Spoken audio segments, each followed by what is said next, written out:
함께 기도드리겠습니다. 천지 만물을 창조하시고 지금도 살아계셔서 인간 역사를 다스려 가시는 거룩하신 하나님, 이번 한 주간 성경 말씀을 살피고 자신의 인생 문제에 해답을 찾을 수 있는 소중한 시간을 허락해 주심을 감사합니다. 이번 한 주간 증거되는 말씀을 통해서 말씀을 듣는 모든 분들이 하나님을 알아갈 수 있도록 도와주시옵소서. 시작부터 마치는 시간까지 온전히 주 성령님께서 함께 하시고 도와주시기를 부탁드립니다. 모든 것 예수님 이름으로 기도드렸습니다. 아멘. 같이 성경 한 구절 찾겠습니다. 전도서 3장을 찾겠습니다. 전도서 3장 1절 구약성경 949페이지입니다.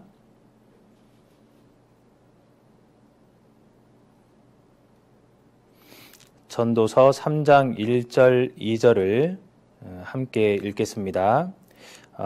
성경이 없으신 분들은 이 화면에 말씀을 띄워 놓을 테니까 화면을 보시고 읽으시면 되겠습니다. 천하의 범사가 기한이 있고 모든 목적이 이룰 때가 있나니 날 때가 있고 죽을 때가 있으며 심을 때가 있고 심은 것을 뽑을 때가 있으며. 반갑습니다. 오늘부터 토요일까지 성경을 공부하게 됐습니다.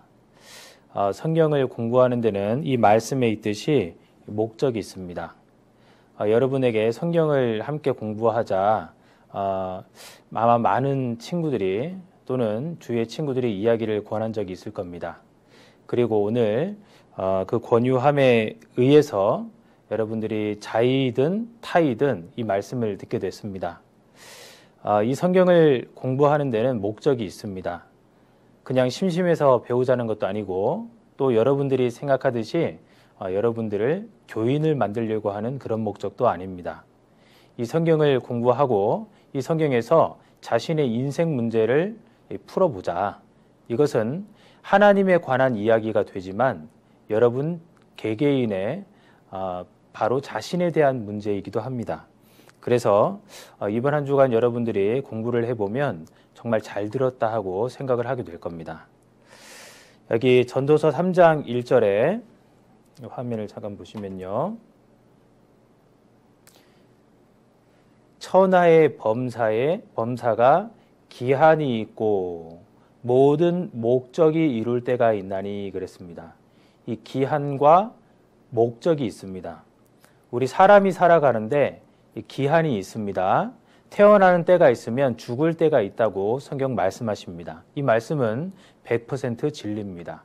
여러분들은 반드시 태어난 이상 어느 때인가는 죽어야 됩니다. 그리고 이 성경에는 목적이 있다라고 말씀을 하셨습니다. 여러분들이 태어난 목적이 있다는 말입니다. 여러분들이 이 삶을 살아가는 목적이 있다는 말입니다. 여러분들 열심히 하루하루를 살아가고 있습니다. 오늘 무엇을 위해서 사셨습니까? 오늘 하루를 돌아보십시오. 다른 친구들과 재미있게 논 학생들도 있을 것이고 또는 열심히 공부한 학생도 있을 겁니다. 노는데도 목적이 있을 것이고 공부하는데도 목적이 있을 겁니다. 우리는 알게 모르게 어딘가를 향해서 달려가고 있습니다. 아프리카에 스프링벅이라는 사슴이 있다고 합니다. 그 사슴은요, 이 떼를 지어서 생활을 하는데 한 마리가 달려가기 시작하면 옆에 있는 다른 사슴들도 함께 달린다고 합니다. 그런데 이유를 모르는 채 이 달려가다 보면 지금도 그것이 아직 안 풀리지 않는 수수께끼인데요. 이유를 모르고 계속해서 달려가다가 결국에 낭떠러지를 만나면 그 낭떠러지에 다 함께 떨어져서 죽는 그런 동물로 유명합니다. 사슴들이 달려가다가 이렇게 서로 이야기할 수가 있다고 생각을 해보겠습니다. 야, 너 왜 달리냐? 근데 옆에 있는 사슴이요. 나도 몰라. 다 달리잖아. 그 옆에 있는 사슴이 잠자코 달리기나 해. 그러다가 이제 서로서로 왜 달리는지 모르는데 다 함께 달리니까 열심히 달려가는 거예요. 근데 우리의 삶이 그 스프링벅과 크게 다르지 않다고 생각을 합니다. 열심히 공부하는데 왜 열심히 공부하죠? 엄마 아빠가 열심히 공부해라, 공부해서 안 주냐, 이렇게 얘기를 합니다. 그래서 공부하는 게 맞나 보다. 또는 모든 친구들이 열심히 공부해서 성적을 올리려고 노력하니까 그래서 열심히 공부하는 게 맞나 보다. 선생님도 열심히 공부하라 하시고 학원에 가면 열심히 공부하라 하고 어딜 가더라도 열심히 공부하라고 합니다. 그런데 왜 열심히 공부하십니까? 그 부분을 우리가 한번 생각을 해보자는 겁니다. 우리가 열심히 하는 것은 좋은데 방향이 잘못되면 잘못된 방향으로 더 열심히 달려가는 것이 되고요. 열심히 달려갈수록 어떻게 해야 돼요? 많이 돌아와야 됩니다. 그래서 올바른 방향을 잡고 달려가는 것이 중요합니다. 자, 이 멀리 어느 지점이 보입니다. 근데 우리 인생이 이와 같아요. 여기를 죽음이라고 생각을 해보겠습니다. 근데 여러분들은 지금 인생 준비 단계를 살아가고 있어요. 그리고 대부분의 학생들이 생각하듯이 멋진 사회생활을 꿈꾸고 있습니다. 여러분 좋은 대학교 들어가고 싶죠? 그리고 좋은 곳 취직하고 싶죠? 다들 그렇게 생각합니다. 좋은 데 취직해서 좋은 짝을 만나서 아름다운 가정을 맺고 그리고 노후에는 여유롭게 보내고 싶다. 그래서 자신의 삶을 뒤돌아보며 만족한 노후 생활을 하고 싶다. 이렇게 생각을 하고 있습니다. 대부분의 사람들이 이 삶이 옳은 삶이라고 생각하고 학교에서 가르치는 것도 이것을 위해서 여러분들에게 가르침을 하고 있습니다. 부모님들께서도 이러한 삶을 여러분들이 살아가기를 원하십니다. 세상 사람들이 이러한 삶이 좋은 삶이라고 훌륭한 삶이라고 생각들을 합니다. 그런데 만일 우리가 살고 있는 이 삶이 영원한 세상을 준비하는 기간이라면 어떨까? 여기 이 죽음으로서 끝나는 것이 아니라 이 죽음 끝이라고 생각했던 이 죽음이 새로운 시작점이라면 그리고 그 이후에 계속되는 영원한 삶이 있다면 어떨까? 그렇다면 지금 생각하는 내 인생의 목적과 지금 내 살아가는 삶의 방향과 달라지는 것이 있을까요? 없을까요? 분명히 달라지는 것이 생길 겁니다. 그래서 여러분들 죽음이 끝이 아니고 그 후의 세계가 진짜로 있다면 그건 진짜 여러분들 한번 생각해 볼 문제 아닐까요? 그리고 그 문제가 여러분들 각자에게 해당되는 문제가 아닐까요? 이것을 그냥 웃어 넘기기에는 너무 무거운 주제입니다. 사실요, 이 세상에 존재하는 철학도 여기에 대한 대답을 찾기 위해서 수천 년간 연구되어 온 학문입니다. 사람이 왜 사는가? 거기에 대한 근원적인 해답을 아직까지 찾지 못했습니다.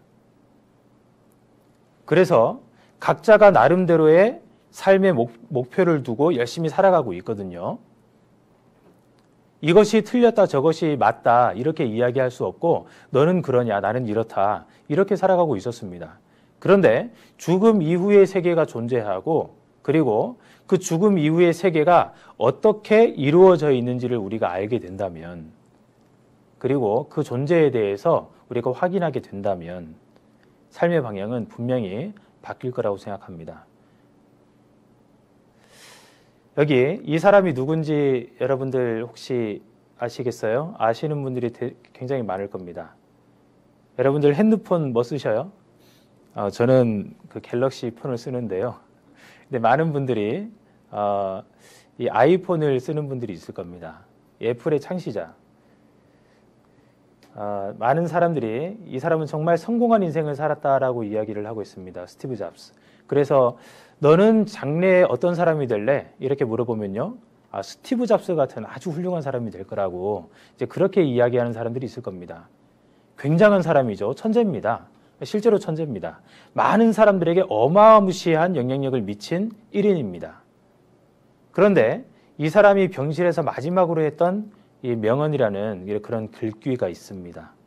그 글귀를 한번 같이 보겠습니다.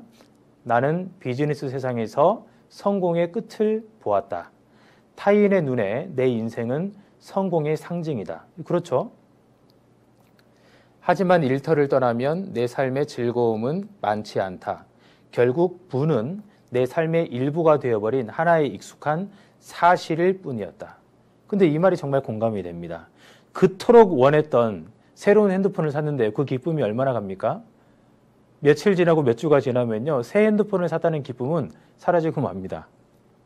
그토록 원했던 것을 손에 얻는데, 그런데 그 사실이 참 기쁜 것은 며칠을 가지 못하는 거예요.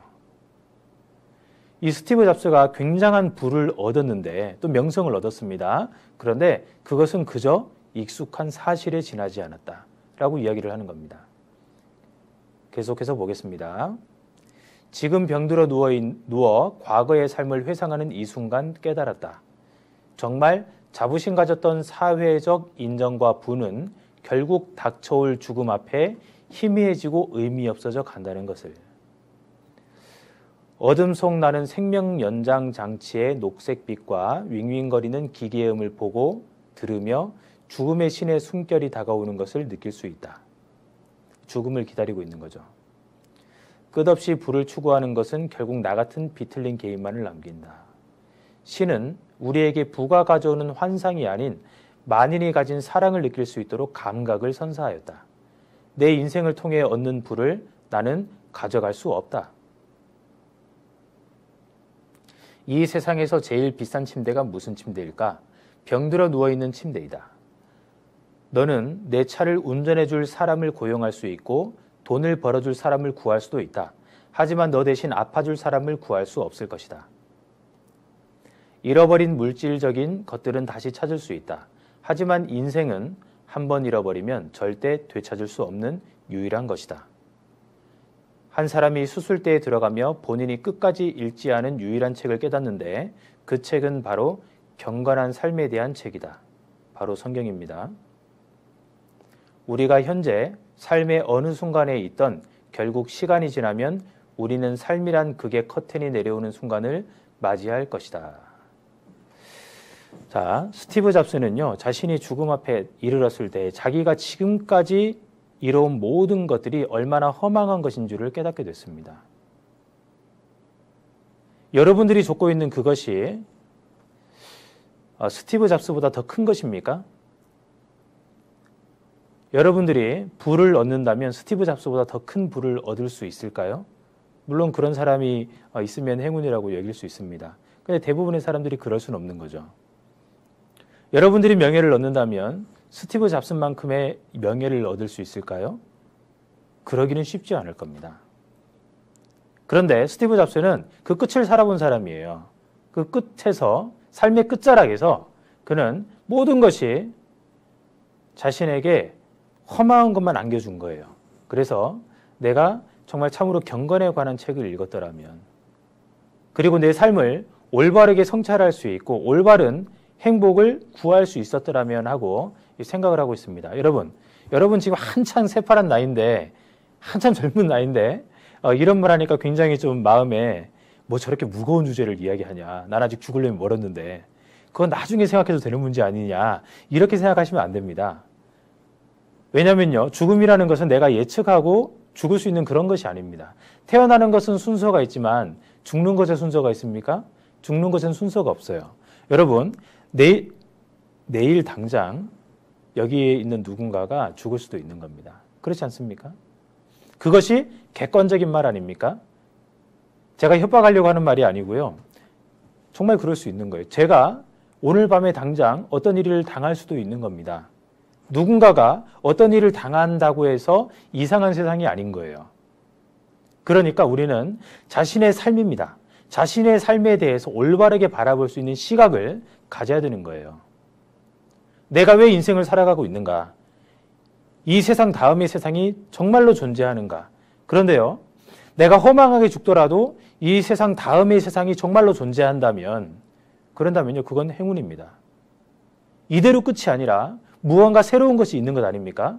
거기에 대해서 정말 확인해보고 준비를 하는 시간이 이번 한 주가 될 겁니다. 결코 헛되지 않을 겁니다. 전도서 9장 12절에는 이런 말씀이 있습니다. 대저 사람은 자기의 시기를 알지 못하나니 물고기가 재앙의 그물에 걸리고 새가 올무에 걸림같이 인생도 재앙의 날에 홀연히 임하면 거기 걸리느니라. 물고기가 재앙의 그물에 걸리고 새가 올무에 걸림같이 인생도 재앙의 날이 홀연히 임하면 거기 걸리느니라. 이 말씀이 어떤 뜻인지 한번 조금 생각을 해보겠습니다. 물고기가요, 재앙의 그물에 걸리는 날이 있습니다. 이 바다에 가면은 얼마나 넓다라는 것을 우리가 느낄 수가 있는데요. 태평양 망망대해 한 가운데 우리가 이렇게 배를 타고 둥둥 떠 있다고 생각을 해봅시다. 사방을 둘러봐도요, 물밖에 보이지 않는 거예요. 육지가 보이지 않습니다. 그래서 보이는 건 다 물인 겁니다. 그 속에 얼마나 많은 물고기들이 떼를 지어 돌아다니겠습니까? 굉장히 넓습니다. 그 넓은 이 망망대해 바다 가운데 그물을 내리는 어부들이 있어요. 바다의 면적에 비해서 그 그물은요, 지극히 일부분일 겁니다. 100분의 1 될까요? 100분의 1도 안 될 겁니다. 1000분의 1 될까요? 1000분의 1도 안 될 겁니다. 만분의 1, 1억분의 1, 굉장히 좁은 아주 일부분의 장소에다가 그물을 내릴 겁니다. 그런데 재미있는 것은 이 태평양 한가운데 바다 곳곳에 누비던 많은 물고기들 가운데 그 그물에 걸리는 물고기들이 있다는 거예요. 이것이 이 물고기들에게는 재앙의 그물이 될 겁니다. 반드시 그 그물에 걸리는 물고기들이 생겨난다는 거예요. 이와 반면에 이제 하늘은 어떻습니까? 하늘도 굉장히 넓습니다. 이 광활한 하늘, 굉장히 넓은 공간의 하늘을 자유롭게 날아다니는 새들을 보면요. 나는 새장 속에 갇혀 있는 것 같고, 이 새들은 자유로이 날아다니는 것 같고, 이제 그런 생각이 들잖아요. 그래서, 나도 저런 자유를 만끽하고 싶다. 이제 이렇게 생각하는 사람들이 있습니다. 그런데요, 이렇게 하늘을 나는 이런 자유로운 자유를 만끽하는 새들도요, 그물에 걸리는 새들이 있어요. 이 올무에 걸리는 새들이 반드시 생겨납니다. 근데 이 새들이 이럴 줄 어떻게 알았겠습니까? 그잖아요. 지금은 아주 혈기왕성한 이러한 학생의 때 뭐든지 내가 마음먹은 것은 다 할 수 있다. 내가 죽기는 왜 죽어? 내가 정말 이거는 내가 이루어 볼 거야. 내가 정말 놀 것도 많고 생각할 것도 많고 누릴 것도 많은데 지금 내가 뭐 죽는 거 생각을 해야 되냐?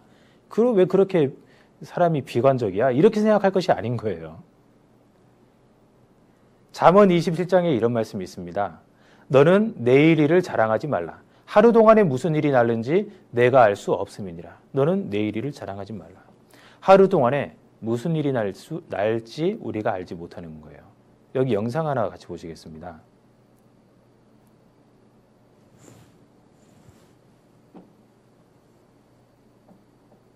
와, 941생으로 살았습니다. 저 보셔요.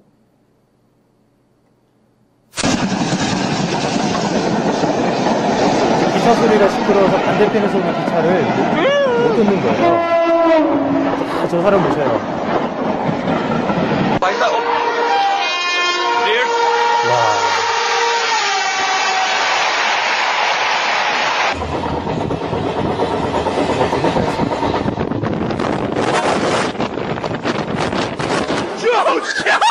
Oh my God! Are you okay, Carissa?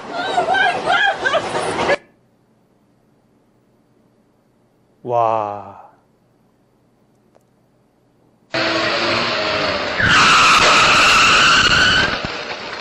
Свободы помоги, мы к Скокину! Мы к Скокину! Ой, посмотрите, что делается!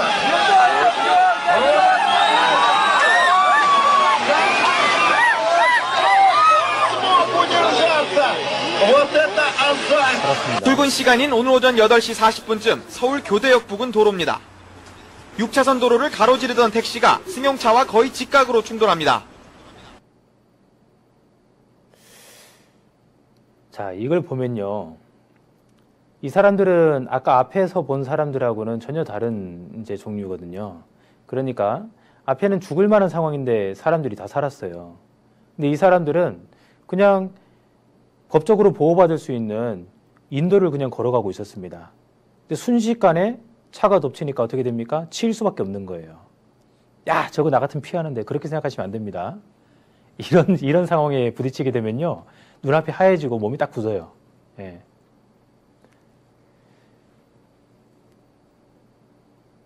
자, 비행기가 떨어지니까 어떻게 됩니까? 여객기 잔해와 시신 발견, 224명 전원 사망. 피할 수가 없습니다. 여기 이 여객기에서 죽은 사람들이요, 해외에 놀러 가는 사람들이 있었습니다. 그리고 업무차 가는 사람도 있었겠죠. 각자 나름대로 죽을 장소로 죽으려고 가는 것이 아니라 놀러 가고 있었고 무언가 하러 가고 있었습니다. 마음에는 아주 부푼 마음을 가지고 이제 비행기를 타고 있었던 거예요. 근데 사람이 재앙의 날에 딱 걸리니까 어떻게 됩니까? 피할 수가 없는 거예요.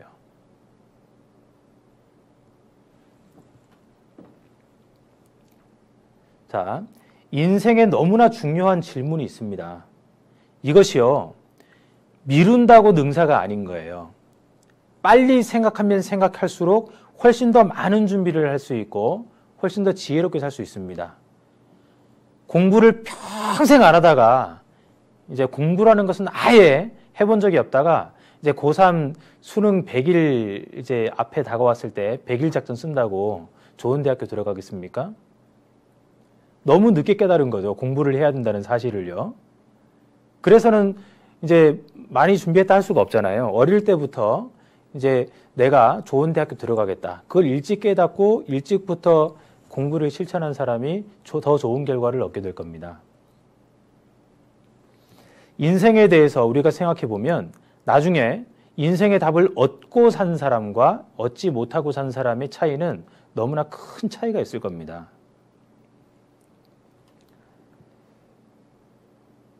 영혼이 있을까? 죽음 이후의 세계가 있을까? 이것이 여러분들의 삶에 정말 중요한 작용을 하게 되는 질문입니다. 있냐 없냐 너무나 중요한 문제죠. 창조주 하나님은 정말로 계실까? 이거 정말로 중요하죠. 만일 하나님이 계시다면 죽음 이후에 우리가 어떻게 될지 하나님 손에 달려 있는 겁니다. 하나님이 계시지 않다면 그러면 구태 교회 다닐 필요가 없죠.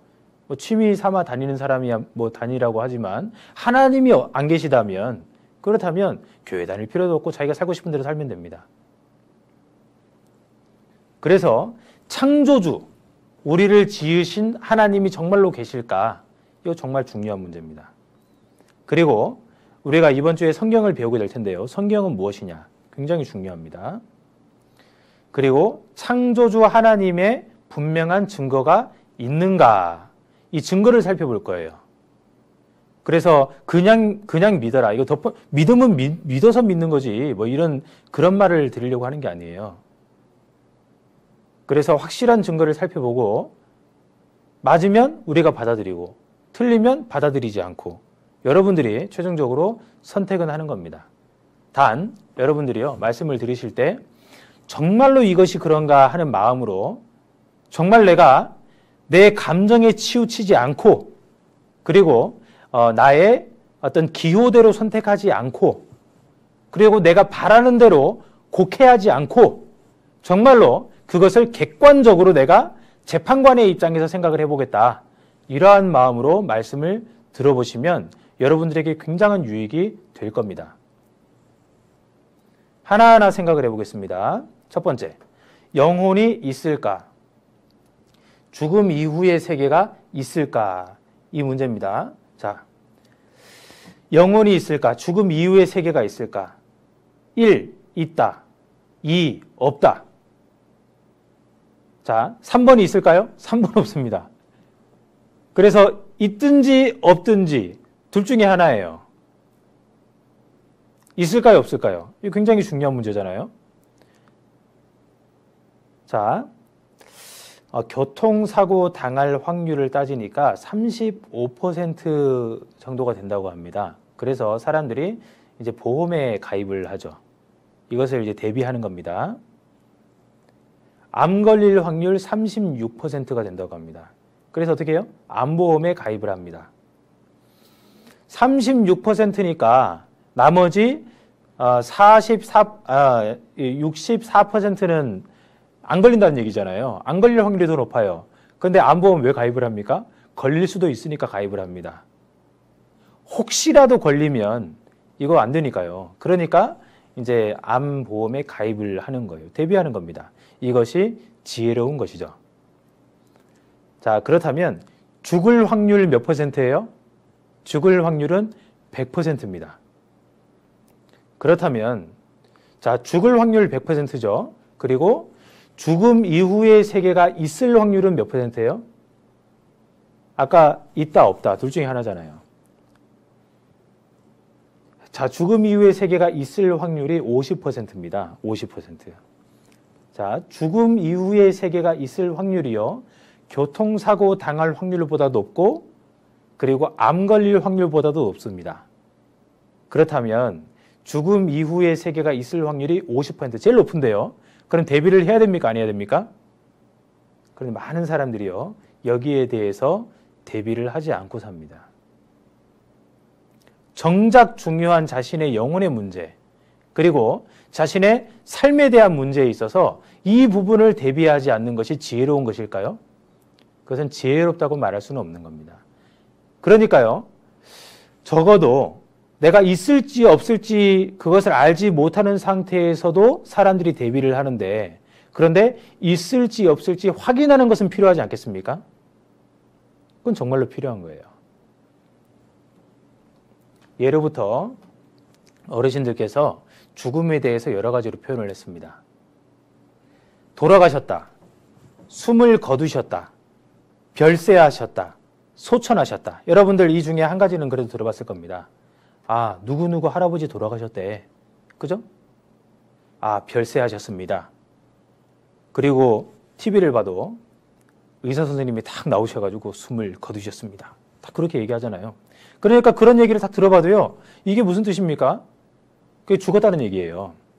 그런데 이 내용을 면밀히 생각을 해보면 이것은 이 사람의 영혼에 대해서 말씀하시는 거구나 하고 금방 알 수가 있습니다.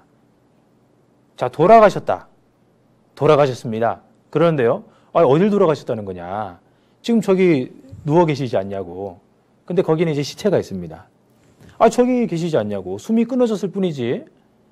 저기 계시지 않냐고. 근데 돌아가셨습니다. 왜 돌아가셨다고 해요? 영혼이 왔던 곳으로 가셨다 그 얘기입니다. 주신 하나님께로 돌아가셨다 그 말이에요. 영혼을 두고 하는 말입니다. 돌아가셨다는 얘기는요. 숨을 거두셨다. 숨을 거두셨다. 이것이 죽은 사람을 두고 하는 얘기인데요. 죽은 사람이 자신의 숨을 거두었다라고 이야기할 수 없잖아요. 이것은 숨을 주신 분이 숨을 거두어 가셨다는 얘기입니다. 영혼에 대한 이야기예요. 별세하셨다. 이 세상에서 다른 세상으로 가셨다는 얘기입니다. 그렇죠? 그리고 소천하셨다. 하늘로 부름을 받으셨다는 얘기예요. 다 영혼을 염두에 두고 하시는 말씀입니다. 우리 시대에 이 영혼에 대해서 굉장히 연구가 활발합니다. 사람들은 비과학적이네 어쩌니 하는데요. 그렇지 않습니다. 이제 이 영혼에 대한 연구도요, 과학적으로 진행이 되고 있습니다. 이 미국에 가면요, 이 의과대학이 영혼에 대한 과목이 그렇게 신설되어 있는 거예요. 영혼에 대해서 의사 선생님들이 배우고 있습니다. 자, 보시죠. 사람이 죽으면 그 영혼이 몸에서 빠져나온다고 이야기를 하고 있는 거예요. 그것을 최근에 이제 죽었다 살아난 사람들이 있는데 그걸 가지고 임사체험이라고 합니다. 죽었다가 살아난 사람. 그러니까 의학적으로 뇌파도 먹고 숨도 먹고 심장도 먹고 완전히 죽은 거예요. 의학적으로. 그래서 요즘에는 의사 선생님이 사망 선고를 내리잖아요. 예, 몇 년, 몇 월, 몇 시, 몇 분, 몇 초 돌아가셨습니다. 이렇게 사망 선고를 내리잖아요. 그러니까 그 사망 선고가 내려졌는데 의학적으로 죽었는데 살아나는 사람들이 있는 거예요. 그걸 가지고 임사체험이라고 이야기합니다. 죽었다 살아난 사람들이 주변에 꽤 많아요. 저도 제가 아는 분들 가운데 죽었다 깨어난 분이 계셔요. 그런데요, 굉장히 많은데요. 그 중에 1,500명을 이제 대상으로 연구를 해서 죽었다 깨어난 사람들이 공통적으로 증언하는 내용을 가지고 이렇게 연구 결과를 발표한 내용이 있는데요.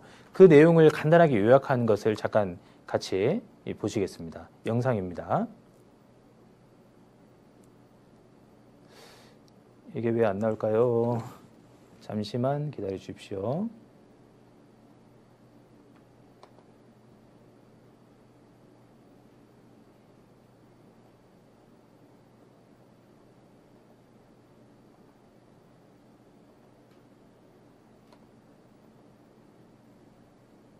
사후세계의 증거 9가지를 정리해 보았습니다. 1. 명료하고 선명한 의식. 임사체험을 한 대부분의 사람들은 신체적인 검사와 의학적인 관찰을 했을 때 의식이 없고 의학적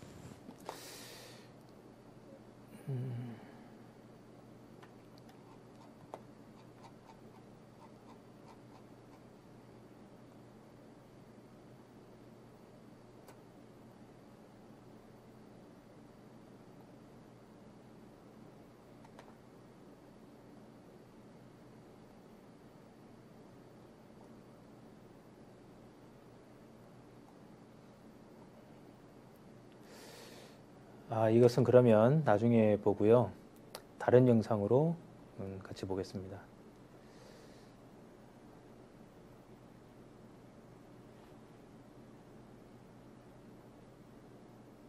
죽어있던 동안에 일어난 이것도 이렇게 되네요.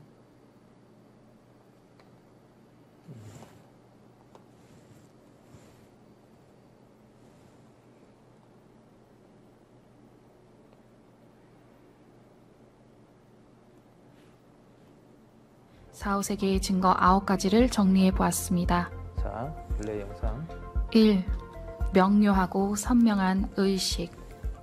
임사체험을 한 대부분의 사람들은 신체적인 검사와 의학적인 관찰을 했을 때 의식이 없고 의학적으로 죽었다고 판명이 되었는데도 아주 명료한 의식을 갖고 있는 겁니다. 76%가 육신 속에 있을 때보다 훨씬 더 의식이 명료했다고 대답했습니다. 이것은 의학적으론 설명이 불가능합니다. 사실 꿈이건 환각이건 정신병이건 변질된 의식이건 모든 인간 의식의 병리학적 상황은 경험이 끊깁니다. 임사체험 경험은 끊기지 않거든요. 아주 논리적이고 아주 순차적으로 발생하며 건너뛰는 법이 없습니다. 1975년 이전의 임사체험자들과 현재를 비교하는 연구도 있었습니다. 결과는 근본적으로 절대적으로 완전히 똑같았습니다. 2. 현실적인 유체이탈 경험. 유체이탈은 임사체험의 가장 흔한 요소 중의 하나입니다. 체험자들의 75.4%가 유체이탈을 경험했다고 했습니다. 임사체험자들이 후에 육신으로 돌아와 보고 들은 것들을 확인하여 그것을 정확한 사실이라는 것을 증명하였습니다. 다수의 임사체험이 지닌 놀라운 점은 임사체험 중에는 그들이 있는 곳에서 어떤 사물이 멀리 있다 해도 볼 수 있다는 점입니다. 이것을 360도 비전이라고 부릅니다. 보통 삶을 살아가는 우리들은 두개골 속 눈구멍에 눈이 들어가 있기 때문에 파이 모양의 시각을 가지고 있어 지엽적으로만 볼 수 있습니다. 결국 임사체험이 뇌와 감각 기능으로 인해 오는 현상이라는 것이 아니라는 것을 증명하고 있는 것입니다. 저는 287명의 유체이탈 경험을 조사하여 97.6%의 임사체험자들이 유체이탈 후 관찰한 세부 사항들이 정확히 사실이었다는 것을 확인했습니다. 심장이 멈춘 채 의식이 유체이탈을 해 몸이 있던 수술실을 빠져나와 수유실로 간 사례, 수술실에서 간이 식당으로 가서 가족들이 하는 이야기를 듣고 이를 의료진에게 말해주는 사례도 있었습니다. 3. 고양된 감각들. 이러한 감각들이 정상인들 뿐만 아니라 선천적 시각 장애인들에게도 나타난다는 것입니다. 저의 연구에 따르면 태어날 때부터 아무것도 본 적이 없는 선천적 시각장애인들 역시 임사체험 시 처음으로 사물을 보게 되는 놀라운 경험들을 한 것으로 조사했습니다. 4. 전신 마취 중의 의식 활동. 임사체험은 전신 마취 시에도 일어납니다. 전신 마취 시에는 어떠한 의식적 경험도 없어야 하는 것이 의학적으로 맞기에 임사체험은 불가능합니다. 어떤 회의론자들은 임사체험이 마취가 덜 된 상태에서 이루어진 것이라고 반론하지만 어떤 임사체험자들은 마취약의 정량 초과로 인해 일어나기도 하기에 이를 반증합니다. 또한 전신 마취 시의 임사체험자들과 일반적인 죽음 상태의 임사체험을 구별 지을 수 없이 동일합니다. 이것은 결국 임사체험이 육신의 뇌 기능으로부터 완벽히 독립된 일이라는 강한 증거입니다. 5. 완벽한 삶의 회고. 임사체험자들은 삶의 회고를 증언하는데 실제 있었던 일들, 실제 장소를 보게 되며 잊었던 사건들도 함께 보게 됩니다. 또한 자신이 기억하지 못하는 아주 어린 시절의 기억을 보기도 합니다. 뇌에 산소가 공급되지 않는 죽음의 순간에 이러한 완벽한 뇌의 활동은 불가능합니다. 이러한 임사체험의 경험이 현실로 느껴졌는지에 대한 설문에 1122명 중 1071명인 95.5%가 임사체험은 명확한 현실이었다고 답했습니다. 7. 어린 아이들의 경험. 임사체험을 경험한 어린이들은 죽음, 종교, 임사체험에 대한 개념을 갖기에는 아주 어린 나이였습니다. 그리고 저는 5세 미만과 6세 이후 그룹의 임사체험을 비교해본 결과 어떠한 다른 점도 발견하지 못했습니다. 8. 전 세계적인 일관성. 체험자가 어느 나라 사람이든 증언은 늘 일관적입니다. 체험자가 인도의 힌두교인이든 이집트의 회교도인이든 미국의 기독교인이든 증언의 일관성과는 전혀 상관이 없습니다. 전 세계적으로 이러한 증언들이 보여주는 공통성은 실로 놀라울 따름입니다. 9. 깨어난 뒤 삶이 변화함. 임사체험 후 체험자들의 삶이 크게 변한다는 것을 쉽게 발견할 수 있습니다. 이러한 사후 영향력은 아주 강력하고 아주 오래 지속되며 삶이 180도 변하기도 합니다. 자,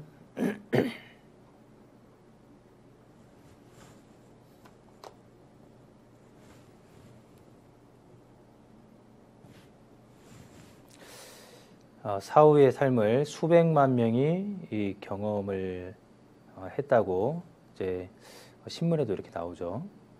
이 세상 후의 세상 그리고 사후의 세계 이런 연구들이요 아주 활발하게 일어나고 있습니다. 핀 반 롬멜이라는 네덜란드의 심장 전문 의사입니다. 그래서 이 의사들이 보는 세계적인 학술지 란셋이라고 하는데 이제 연구 논문들을 기고하는 의사들의 의학 잡지입니다. 이제 거기에 임사체험, 이 근사체험이라고도 하는데 이 사례를 이제 연구 논문을 발표했는데요.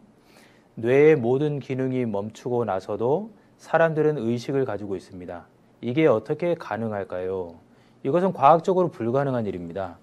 왜냐하면 과학적으로는 뇌에서 사고를 하게 돼 있지 다른 것에서 사고를 하게 돼 있지 않거든요.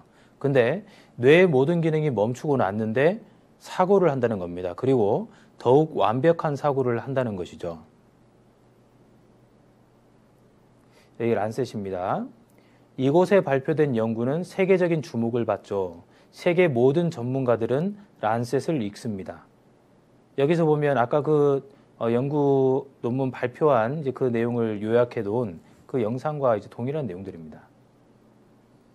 임사 체험자들의 증언.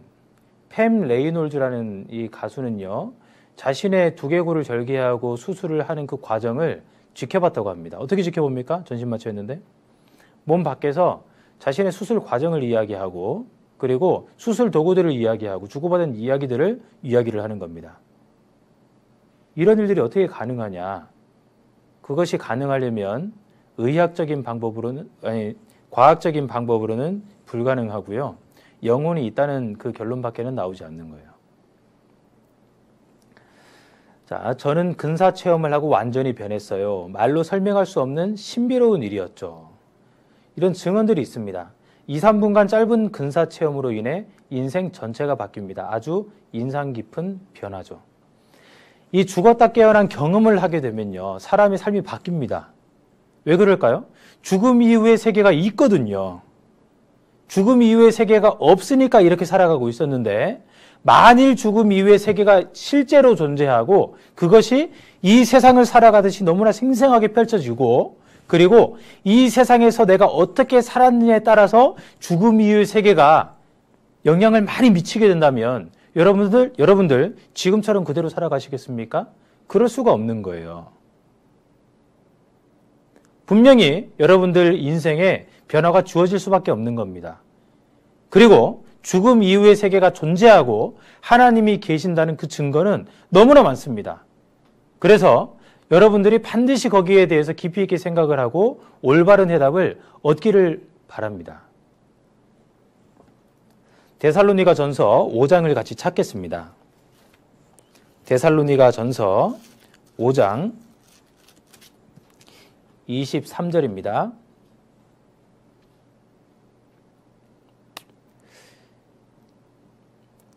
(23절을) 읽겠습니다. 평강의 하나님이 친히 너희로 온전히 거룩하게 하시고 또 너희 온 영과 혼과 몸이 우리 주 예수 그리스도 강림하실 때에 흠없게 보존되기를 원하노라. 자, 이 성경에는 사람이 이렇게 구성되어 있다라고 말씀을 하십니다. 너희 온 영과 혼과 몸이 있다라고 말씀을 하셔요. 몸만 있는 것이 아니라 영과 혼이 있다라고 말씀을 하시는 거예요. 성경은 처음부터 그렇게 말씀하시고 있습니다. 사람의 구성이 영혼, 몸으로 이루어져 있다라고 말씀을 하시는 거예요. 몸은 식욕, 성욕, 수면욕을 이제 가지고 있고, 혼은 지정의를 가지고 있다. 그리고 영은 종교심, 양심, 영혼을 사모하는 마음이 있다라고 이야기합니다. 그리고 짐승에게는 혼은 있는데 영은 없다라고 이야기합니다. 그래서요, 실제로 과학자들이 연구하고 살펴본 결과 짐승은 양심이 없다라고 그렇게 결론이 났습니다. 짐승은요, 훈련으로 의해 이제 행동이나 그런 것들이 교정될 뿐이지 양심은 없다라고 이야기를 합니다. 그들은 본능을 가지고 움직입니다. 그리고 양심이 없기 때문에 속이는 것이 자신에게 유리한다면 얼마든지 속입니다. 지정의도 그들이 가지고 있는 거예요. 짐승은 혼의 작용이 있기 때문에 이것이 맛있는 것이구나 분별할 수 있는 능력도 있고요. 내가 저것을 빼앗고 싶다라는 의지도 있고, 그리고 위계 질서도 있습니다. 그래서 늑대가 이제 생활하는 것을 보면요, 정확한 위계 질서를 가지고 무리 생활을 한다라는 것을 들어본 적이 있을 거예요. 늑대들도 그런 것이 있고 짐승들이 그런 것이 있습니다. 그런데 짐승들이 결코 가지지 못하는 것은 종교예요. 어떤 짐승들이 종교 의식을 행하는 것을 본 적이 있다, 그런 어떤 사례가 없습니다. 왜냐하면 짐승은 종교심이 없거든요. 사람에게는 어디를 가더라도, 아마존 오지를 가더라도요, 거기 있는 사람들도 종교를 가지고 있어요. 미신적인 그런 것들을 행위를 하고 있습니다. 왜냐면요, 사람에게는 종교심이 있거든요. 그것이 사람과 짐승과의 구분입니다. 그리고 사람은 양심이 있어서 남이 안 볼 때도 무언가 행동을 하기를 꺼려하는 것들이 있습니다. 양심은 자기 것이 아니에요. 만일 양심이 자기 것이라면 자기가 마음먹은 대로 자신을 변호해 줘야 될 텐데, 자기가 남이 아무도 보지 않는데 잘못된 행동을 할 때 양심은 자신을 찌르게 됩니다. 자신을 공격해요. 사람에게 양심이 있습니다. 그리고 영혼을 사모하는 마음이 있어요. 사람은요, 죽음 이후를 생각합니다. 자기가 없다면 이 세상은 어떻게 될까? 그런 것도 생각을 해보고요. 자기 존재에 대한 고찰을 합니다. 여러분들 그럴 나이예요, 지금. 여러분들 지금 사춘기 보내고 있잖아요. 이미 나는 사춘기 뭐 지났어 하는 분도 계실 거고요. 자신의 존재에 대해서 생각을 하고 삶에 대해서 생각을 하고요. 죽음에 대해서 생각을 하고 죽음 이후의 세상에 대해서 생각하는 것은 사람밖에 없습니다. 왜냐하면 사람은 영적인 존재로 지음을 받았기 때문에 그런 거예요. 사람은 죽음으로서 끝나는 것이 아니에요. 이 영혼이 몸을 빠져나가면 죽었다 이야기를 하죠. 그리고 빠져나갔던 영혼이 다시 돌아오면 다시 살아났다 이야기를 합니다. 그래서 엄밀히 말하면 죽음이라는 것은 분리를 의미합니다. 자신의 영혼과 몸이 분리되면 죽은 거예요. 그리고 다시 합해지면 살아난 겁니다. 그래서 그 성경에서의 죽음은 두 가지로 표현이 됩니다. 첫 번째 죽음은 자신의 영혼과 몸이 분리되는 것을 말해요. 두 번째 죽음은 우리를 지어주신 하나님, 창조주 하나님과 영영한 이별을 하는 것이 두 번째 죽음입니다. 그것이 지옥에 떨어지는 것을 말하는 거예요. 지옥에 들어가는 것을 둘째 사망이라고 이야기합니다. 사람은 죽음으로서 끝이 아닙니다. 그래서 성경은 무엇을 말씀하시고 있느냐? 부활을 이야기하고 있습니다. 부활. 예수님께서 십자가에 죽으시고 다시 부활하셨을 때 지금 우리의 몸과 같은 이러한 형태로 똑같은 체질로 부활하신 것이 아니었습니다. 부활하셨을 때 완벽한 몸으로 부활을 하셨어요. 그래서요, 당시에 예수님이 부활하시고 이제 이렇게 하실 때 이 예수님의 제자들이 다른 사람들이 무서워서 문을 꽁꽁 걸어 잠그고 숨어 있었거든요. 근데 예수님께서 갑자기 나타나셨습니다. 뭐 문 좀 열어달라 말씀하신 것이 아니라 갑자기 나타나셨어요. 갑자기 사라지시기도 하시고 완전한 몸으로 부활을 입었습니다. 우리가 이러한 육신을 입고 사는데 우리가 이제 이 몸으로 계속해서 영원히 살아가는 것이 아닙니다. 나중에 천국에 들어갈 때는요, 이 몸이 완전히 변화해서 아주 영광스러운 모습으로 변화할 것을 말씀하시는 거예요. 에이, 그게 말이 되냐고, 뭐 이상한 얘기 한다고 이제 그렇게 말씀하시는데요. 한번 여러분이 생각을 해보십시오. 자, 해바라기에 씨를 심으면요, 해바라기가 이제 꽃이 핍니다. 분꽃에 씨를 심으면 꽃이 열리죠. 꽃이 핍니다. 이 씨앗을 심는데 꽃이 펴요. 그런데 아무리 살펴봐도 이 씨앗 안에 이러한 꽃의 모양이 있습니까? 없습니까? 없습니다. 해바라기 씨 맛있잖아요. 근데 하여간 속을 이렇게 잘라서 보면은 해바라기 꽃 모양이 없습니다. 그런데 심었는데 해바라기 꽃이 피어나거든요. 과학적으로 설명할 수 있습니까? 과학적으로 설명이 안 되는 겁니다. 그냥 그런 거죠. 그죠? 이런 것들이 많습니다. 보세요. 꽃이 얼마나 예쁩니까? 근데 씨앗을 아무리 봐도 이러한 예쁜 꽃이 날 거라고 사람들이 그 씨앗만을 살폈을 때는 알 수가 없게 돼 있는 겁니다. 성경에서 사람도 이 꽃과 같이 이 부활이 있다라고 말씀을 하셔요. 사람이 엄마 뱃속에서 10개월 있잖아요. 그리고 나서 태어납니다.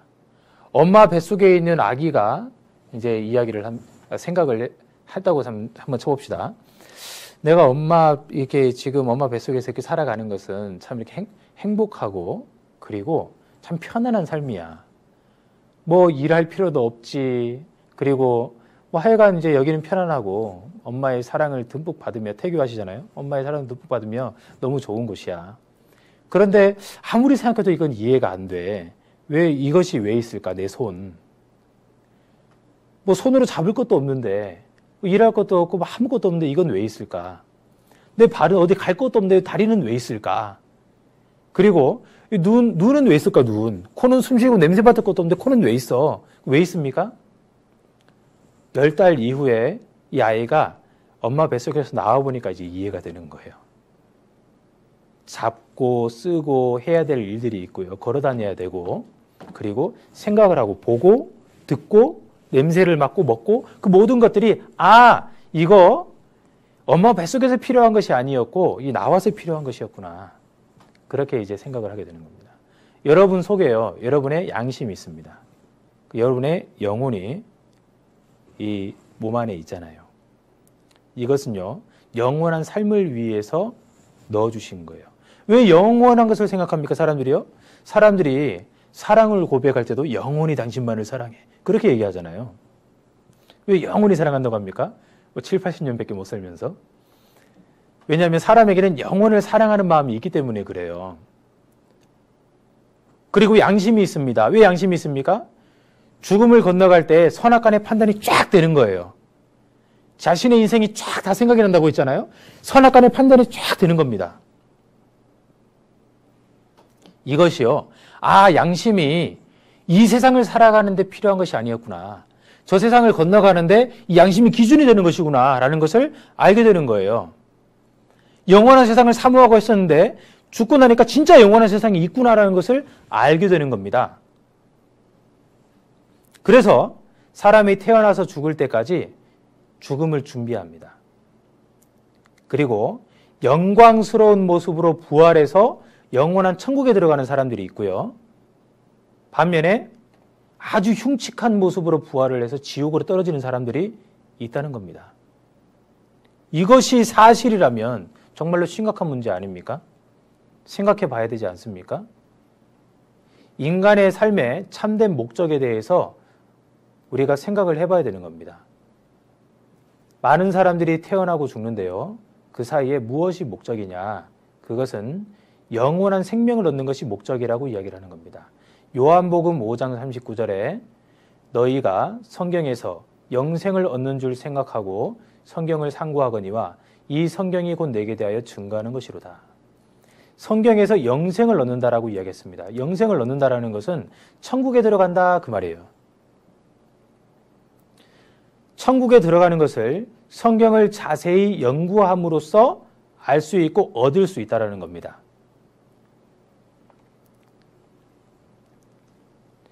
욥기 4장 19절 하물며 흙집에 살며 티끌로 털을 삼고 하루살이에게라도 눌려 죽을 자이겠느냐.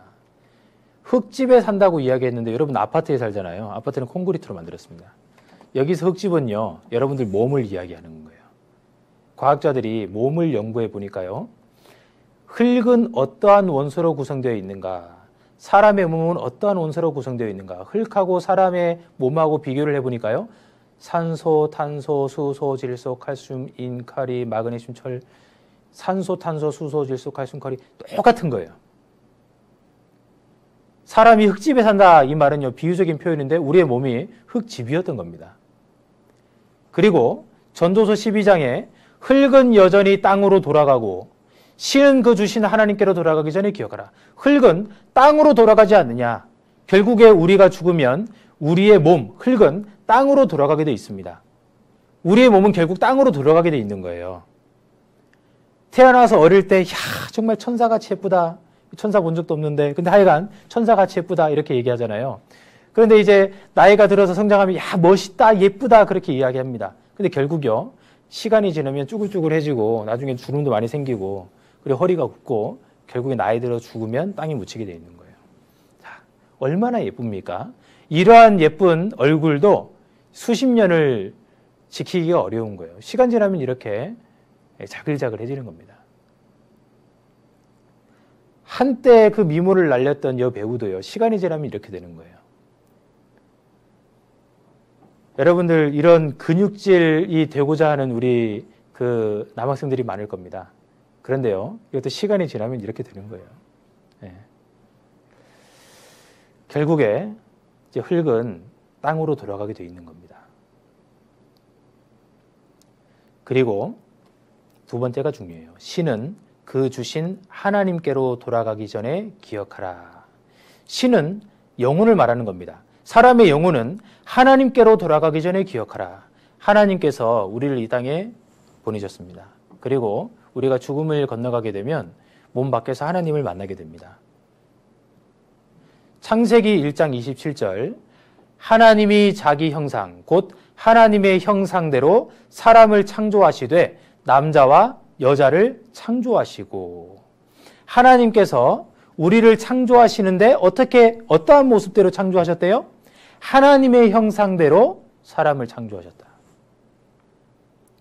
야, 그러니까 하나님이 우리처럼 이렇게 생겼다는 말이냐? 이제 이렇게 생각하시면 안 됩니다. 우리의 영혼이 하나님을 닮았다 그 말입니다. 요한복음 4장에 하나님은 영이시니 예배하는 자가 신령과 진정으로 예배할지니라. 하나님은 영이시니, 하나님은 영이십니다. 그 하나님께서 우리를 영적인 존재로 만드신 거예요.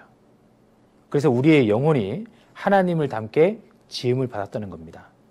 그래서 영적인 존재는 사람밖에 없어요. 짐승들은 영이 아닙니다. 짐승들은 혼만 있어요. 그래서 하나님께서 사람을 보실 때 너무나 존귀하게 보시는 겁니다. 하나님의 형상으로 사람을 창조하셨다. 하나님께서요, 사람에게 이렇게 영혼을 넣어주신 거예요. 그리고 이 세상은, 이 우주는 다 없어지더라도 우리의 영혼은 하나님 앞에 영원히 남겨지는 겁니다. 내 몸은 땅에 묻히더라도 내 영은 하나님 앞에 서게 되는 거예요. 그 영은 너무나 중요한 겁니다. 하나님께서 어떻게 생각하실까요? 이 지구에 많은 동물들도 있고 그리고 식물들도 있습니다. 이 돈도 있고요. 금덩어리들도 있고 많은 부동산도 있고 비행기 얼마나 비쌉니까? 많은 것들이 있어요. 그런데 한 사람의 영혼하고 비교하면 어떻게 보실까요? 사람이 훨씬 중요한 거예요. 이 영상을 보고 있는 우리 학생, 개개인이 하나님 보실 때 가장 중요한 존재가 되는 거예요. 왜냐하면 여러분의 영혼이 하나님을 닮았기 때문에 그렇습니다. 천지를 창조하신 이 창조주께서 여러분의 영혼을 너무나 귀하게 보시는 거예요. 다른 사람들이 나를 하찮게 보더라도 창조주 하나님께서는 하나님의 형상을 닮은 이 영혼을 너무나 귀하게 보십니다.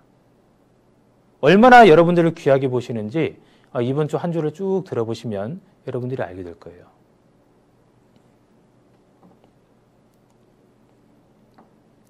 자, 그렇다면 창조주 하나님은 정말로 계실까? 너무나 중요한 문제 아닙니까? 여기에 대해서 한번 같이 생각을 해보시겠습니다. 자, 아니 땡 굴뚝에 연기 날까? 여러분들 잘 아는 속담이죠? 아니 땡 굴뚝에 연기가 날 수 있어요, 안 나요? 우연히 날 수 있습니까? 이게 말이 안 되죠. 날 수가 없는 거예요. 여기 있는 이제 선비가 여기 여인에게 아니 지금 땀을 뻘뻘 흘리면서 아니 지금 불 때는 사람 없다니까 라고 이제 설명을 막 하려고 합니다. 어떤 설명을 하더라도 여기 있는 여인이 공감을 하겠습니까? 그럴 리가 없죠. 원인 없이 결과가 없는 거예요. 자, 기립성 저혈압의 원인, 그리고 팔자주름의 원인을 이야기합니다. 원인 없는 간질환은 없다. 입맛이 없는 이유, 뭐 이유가 다 있어요. 이유가 있으니까 결과가 있는 겁니다. 이유 없는 두통, 원인은 이유가 없는 것이 아니라 찾지 못하니까 지금 이야기를 하는 것이죠. 원인이 있습니다. 하다못해요, 이 스님들도 원인 없는 결과는 절대로 존재하지 않는다, 이렇게 이제 말씀하시잖아요. 원인이 있어요. 그래서 이 원인을 잘 밝혀내는 사람들은요, 이 세상에서 많은 돈을 벌 수 있습니다. 이것 때문에 그렇다라고 이야기할 수 있는 사람들. 이 우주도, 광활한 대우주도 원인이 존재하는 거예요. 생각해 보세요. 그냥 있는 거 있습니까? 그냥 있는 거 없어요. 여기 강당 안에도 목적 없이 존재하는 것은 아무것도 없습니다. 모든 것이 사람을 중심으로 지어져 있는 거예요. 목적 없이는 존재하지 않습니다. 이 광활한 대우주가 목적이 있습니다, 여러분. 그것을요, 요즘에 인간 중심 이론이라고도 하고, 그리고 인간 이론이라고도 합니다. 그게 뭐냐면, 이 우주가 어떻게 이제 어떠한 법칙을 가지고 있을까, 이 수치를 찾아내는 것이 굉장히 어려운 일인데, 이제 그것을 거꾸로 인간 중심으로 사람이 존재하려면 어떻게 돼야 되느냐, 거꾸로 이제 사람 중심으로 찾아 들어가는 거예요. 그렇게 했더니 이 우주의 많은 법칙들이 발견이 되는 겁니다. 놀랍죠? 그래서 인간 중심 이론이라고 해요. 그러면 이 우주는 사람을 위해서 디자인된 것이냐, 이제 그런 이야기도 나오는 거예요. 과학자들이 하는 얘기입니다. 제가 하는 얘기가 아니고요. 자, 이 영상을 한번 보겠습니다. 이 우주가 탄생되는 이 부분인데요.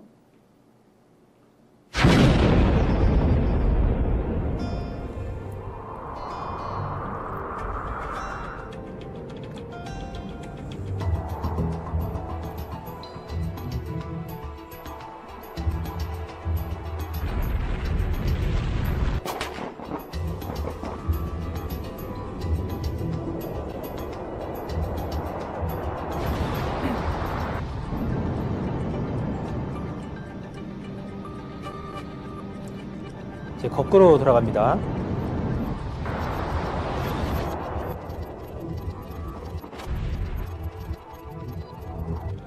다시 은하계 형성으로 돌아가고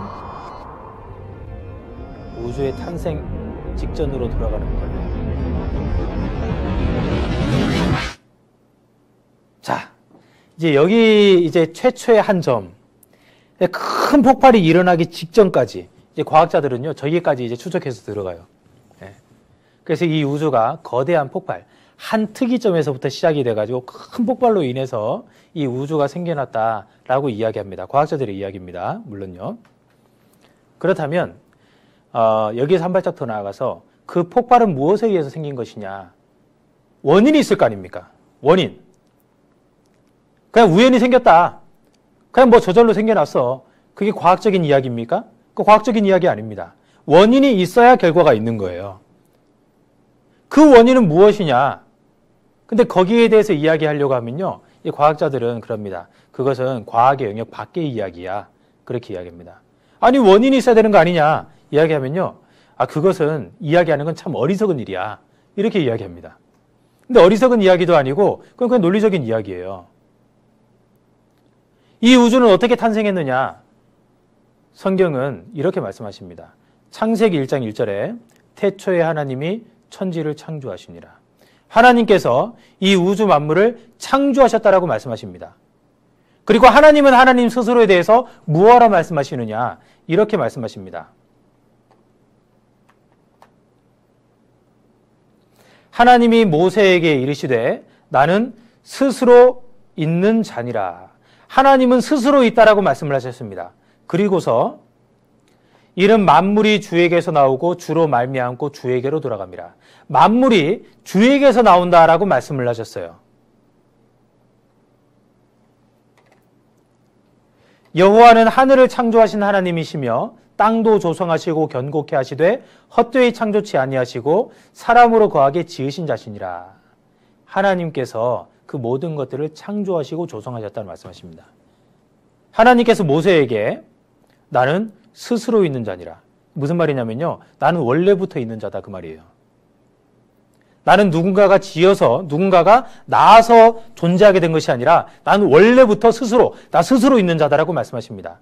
그리고 나로 인해서 모든 것들이 생겨났다라고 말씀하십니다. 하나님이 제1의 근원이시라는 거예요. 첫 번째 근원. 근데 이것이요.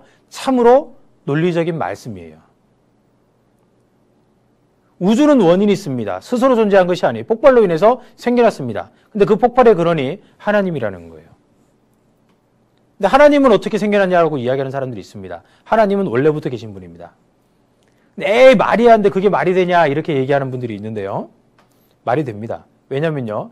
하나님이 또 누구로부터 났다라고 이야기한다면 예를 들어 그러면은 그분은 또 누구에게 났냐. 또 그분은 찾을 거 아니에요. 또 그분은 또 누구에게 났냐. 계속 근원을 찾을 거 아닙니까? 결국 궁극적으로 가장 근원되는 분이 있어야 되는 거예요. 그분이 하나님이시라는 겁니다. 하나님께서 그렇게 말씀을 하시는 거예요. 굉장히 논리적입니다. 그리고 하나님께서 거기에 대한 증거들을 말씀을 해주시는데요. 거기에 대해 살펴보면 하나님의 말씀이 진리인지 아니면 그냥 허풍선인지 그것을 이제 판단할 수가 있을 겁니다. 여러분들 객관적으로 생각을 해보셔야 됩니다. 로마서 1장 20절에 이렇게 말씀이 되어 있습니다. 창세로부터 그의 보이지 아니하는 것들 곧 그의 영원하신 능력과 신성이 그 만드신 만물에 분명히 보여 알게 되나니 그러므로 저희가 핑계치 못할지니라. 하나님께서 창조하신 그 모든 만물에 하나님의 능력과 하나님의 신성이 분명히 보인다라고 말씀하셨어요.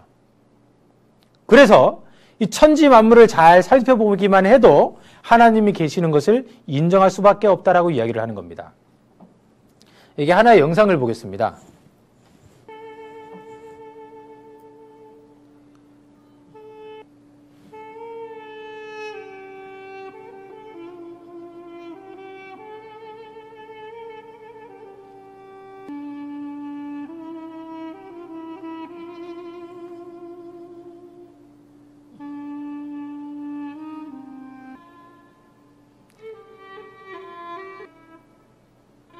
야, 정말 기가 막히게 중심을 잘 잡는 것 같아요.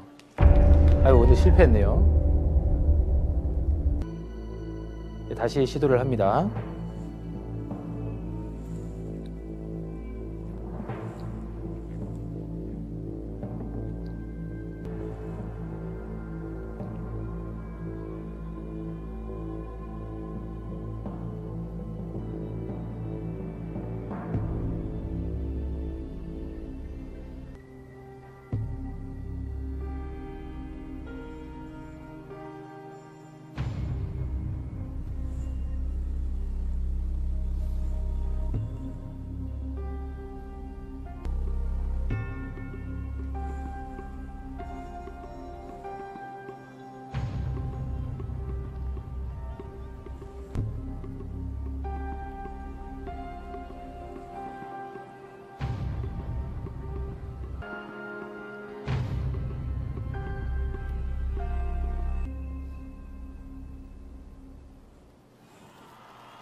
자, 여러분들 보시면요. 얼마나 저의 능력이 정말 탁월합니까? 그죠? 아주 기가 막히게 중심을 맞춰가지고 저걸 세워놨습니다. 그래서요, 깃털 하나 무게를 탁 빼니까 싹 무너지잖아요. 그런데 이제 저걸 깃털을 내리기 전에 이제 저걸 잘 세워놓고요. 저것이 우연히 저절로 저렇게 세워졌다라고 이야기하면 믿을 사람 있을까 없을까요? 말도 안 되는 소리 하지 말라고, 웃기는 소리 하지 말라고 그렇게 이야기할 겁니다. 아주 미세한 조정을 거친 것은 우연이 되었다라고 이야기하면 바보 취급받습니다. 그 자체가 너무나 어리석은 이야기이기 때문에 그렇습니다. 예를 들어서 이러한 돌을 쌓은 이제 이렇게 돌이 쌓여져 있다. 정말 절묘하게 중심에 맞춰져 있잖아요. 이거 우연히 됐다라고 이야기하면 이거 이제 놀림받습니다. 이건 정말 기가 막힌 사람이 어떤 솜씨입니다. 그 사람의 능력이 들어가 있는 거예요. 그래서 이 우주 만물을 보면은 정말 그렇구나. 하나님의 능력과 신성이 그 만물에 그대로 들어가 있구나 하는 것을 알게 되는 겁니다. 자, 보십시오. 이 태양계를 이제 태양을 도는 많은 이제 행성들이 있습니다. 이 지구는요, 365일 만에 정확하게 이제 이 태양을 한 바퀴를 돌고 달은 딱 한 달에 한 번씩 한 바퀴씩 지구를 돕니다. 이 정말 정확한 주기를 보면은 어떤 생각이 듭니까? 꼭 시계를 보는 것 같아요. 시계. 이 시계가 우연히 만들어졌다라고 생각을 하면은 그것은 참 어리석은 말일 겁니다. 그렇게 이야기한다면요, 좀 그 사람은 좀 잘 보살펴 드려야 되는 사람이 될 거예요. 근데 이 시계도 우연히 만들어질 수 없는데, 근데 시계는 몇백 년이 지나면 분명히 고장납니다. 그죠? 그런데 태양계는 고장이 납니까? 고장이 안 납니까? 훨씬 오랜 시간 돌고 있는데요. 그 시간을 정확하게 지키면서 지금까지 유지가 되고 있어요. 이것을 우연이라고 이야기하면, 이 시계는 우연이 아닌데, 이 태양계는 우연이라고 이야기한다면, 그것도 좀 약간 좀 이상한 생각이 될 수 있습니다. 몇 가지를 더 생각을 해보겠습니다. 이 지구의 이 대기의 구성입니다. 이산화탄소가 0.035%가 있어요. 0.035%보다 적어도 문제가 되고 많아도 문제가 됩니다. 얼마나 많아지면 문제가 되냐면요. 0.035에서 지금 0.0413까지 높아졌거든요. 지구가 난립니다. 이제 우리가 살고 있는 이 지구는 이제 온실효과 때문에요. 이제 이상기후가 계속해서 생겨나고 있어요. 그리고 미안한 이야기지만 이 지구는 다 물에 잠기게 될 겁니다. 그리고 점점 이상기후로 인해서 훨씬 더 많은 생물들이 죽어갈 겁니다. 왜냐하면 이 CO2 농도, 이산화탄소의 농도가 0.035%에서 0.0413%로 올라갔기 때문에 그런 거예요. 이것은 인간의 무분별한 환경 파괴 때문에 이렇게 된 겁니다. 근데 놀라운 것은요, 지금껏 지구의 역사가 이렇게 긴데 지금까지 이 아주 미묘한 이 대기의 그 밸런스잖아요. 0.035. 얼마나 낮은 범위입니까? 그죠? 그 낮은 그 미세한 조정이 지금까지 그대로 유지가 되어 왔습니까? 우연이라면 조금 더 높아질 수도 있고 낮아질 수도 있는 것인데 그러지 않고 그대로 유지가 되어 온 거예요. 어떻게 할 수 있느냐? 지구의 생명체가 지금까지 잘 살아왔기 때문에 알 수 있는 거예요. 좀 더 높아지면 죽어버리고 낮아져도 다 죽어버리고 그렇게 되는 것인데 그대로 유지가 되어 온 겁니다. 놀랍지 않습니까? 사람들이 아유 우연히 그렇게 됐다 그런 식으로 이야기하는 사람이 있는 거예요. 이 우주에 많은 어떤 우주의 물리 법칙들이 있고 상수들이 있습니다. 그런 것들을 다 계산하면요, 이 우주에 우리가 사람이 살고 있는 것은 기적입니다. 이것은 말로 설명할 수가 없는 거예요. 너무나 큰 기적입니다. 만에 하나 제가 여러분들에게 이런 내기를 했다고 한번 생각을 해봅시다. 여기에 이제 모래상자를 여기 강제상 올라올 정도의 크기 모래상자를 놓고 그 안에 모래를 가득히 채웠습니다. 모래를 가득히 채웠어요. 그리고 모래 중에는 제가 새빨갛게 칠한 모래가 하나가 딱 있어요. 예. 그 모래를 그 안에다가 넣고 막 흔들었습니다. 그리고 나서 여러분들에게 제가 제안을 하는 거예요. 여러분 그 모래를 한 번에 보지 않고 한 번에 찾아내면 제가 여러분들에게 100억을 주겠다고. 근데 못 찾아내면 10,000원만 달라고. 그러면 그 내기에 임할 사람이 있어요, 없어요? 임합니까? 임하지 않을 겁니까? 근데 임하지 않을 겁니다. 왜냐면요, 불가능한 숫자거든요. 근데 만에 하나 이 지구를 모래통이라고 하고요. 지구에다가 모래를 가득 채워놓고 그 안에다가 빨간 모래를 하나 넣어놨어요. 그럼 찾아보라고 하면 여러분 찾을 수는 있겠습니까? 찾을 수는 있겠어요? 그 찾을 수 있는 확률을 한번 계산을 해봅시다. 자, 봅시다.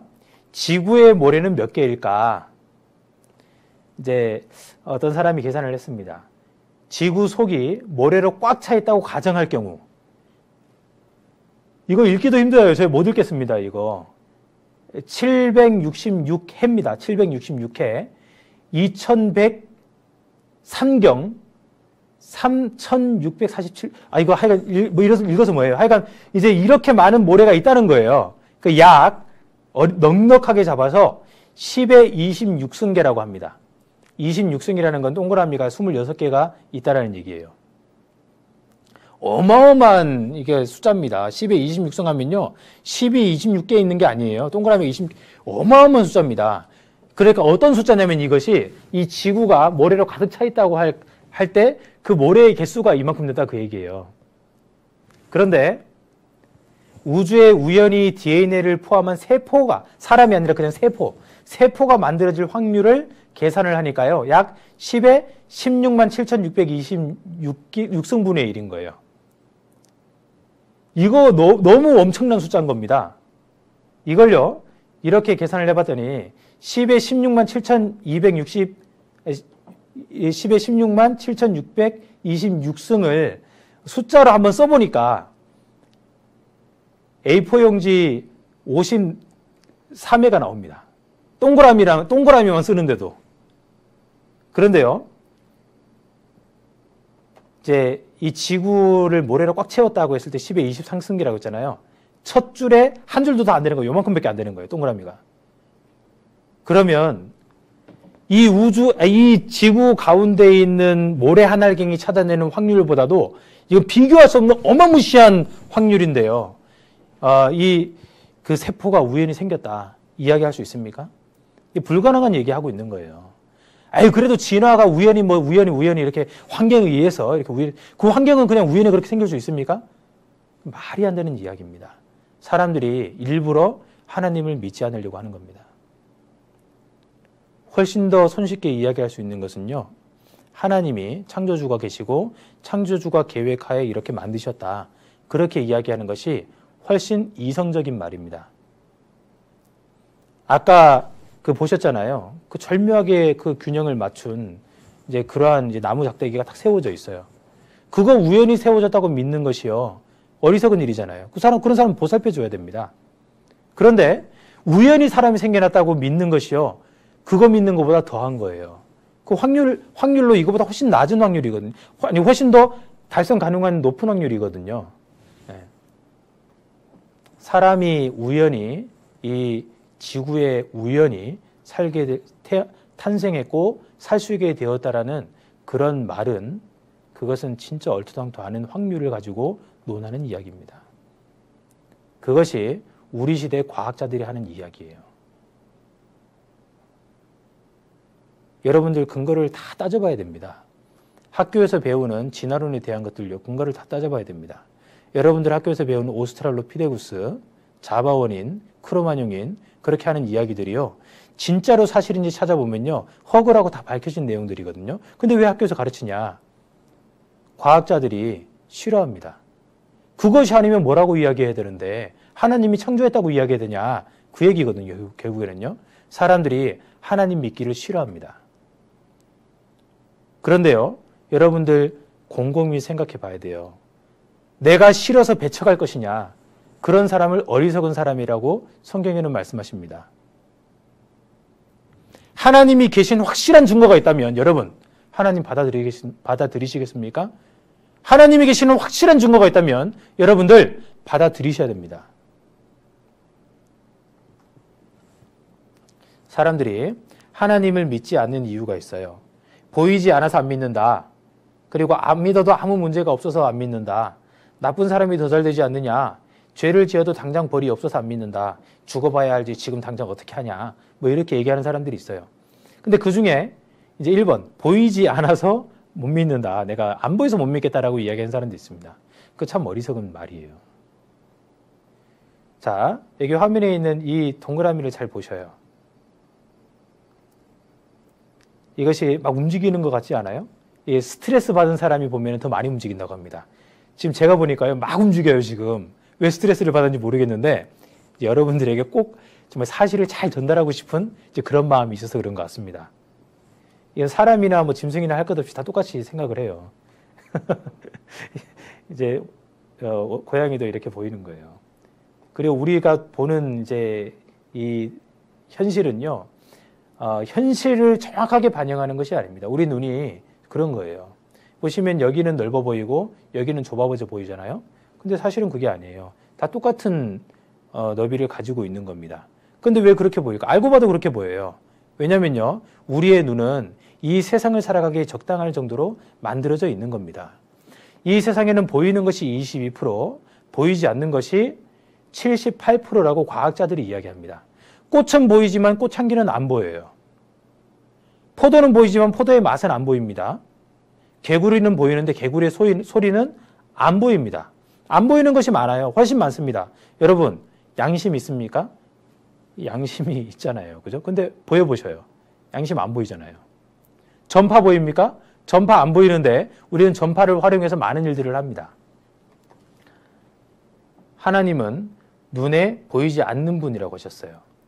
골로새서 1장 16절에 만물이 그에게 창조되되 하늘과 땅에서 보이는 것들과 보이지 않는 것들과 혹은 보좌들이나 주관들이나 정사들이나 권세들이나 만물이 다 그로 말미암고 그를 위하여 창조되었고, 만물이 그에게 창조되었는데 보이는 것들뿐만 아니라 보이지 않는 것도 하나님을 인해서 창조됐다.